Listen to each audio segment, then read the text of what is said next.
నోవాహు ప్రకటన చేసిన దినాలన్నీ కూడా అది అలా గడిచిపోయింది. ఇప్పుడు మన కోసం స్టోర్ చేశాడంట. ఏంటది? మనందరి కోసం స్టోర్ చేశాడంట. స్పష్టంగా రాశాడు అక్కడ.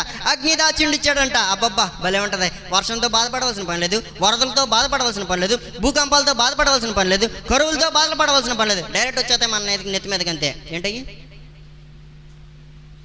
మన నెత్తి మీదకి కంటిన్యూస్గా ఆకాశం నుంచి కిందకి పడుతుందని వాక్యం తెలియపరుస్తుంది.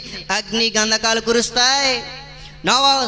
సోదమ కుమార పట్టణంలో ఎలాగైతే అగ్ని గంధకాలు కురిసి అనేక మంది నశించిపోయారో, అనేక మంది కాలిపోయారో, నేల సైతం బూడిదలాగా తయారైపోయిందో, ఇప్పుడు కూడా నిల్వ చేయబడిందంట. వాక్యం స్పష్టంగా తెలియపరుస్తుంది. దీర్ఘశాంతం చూపుతూ వచ్చాడు ఇప్పటి వరకు కూడా. ఇంకా చూపేదేమీ లేదు. ఇంకా అక్కడ స్పష్టంగా రాశాడు. కిందకి చదువుకుంటూ వెళ్తే నేను చదువుతున్న శ్రద్ధగా వినండి. 10వ వచనం నుండి 3వ అధ్యాయం 10వ వచనం. అయితే ప్రభు దినం దొంగ వచ్చినట్లు వచ్చును. ఆ దినమున ఆకాశములు మహాధ్వనితో గతించిపోవును, పంచభూతములు మిక్కడమై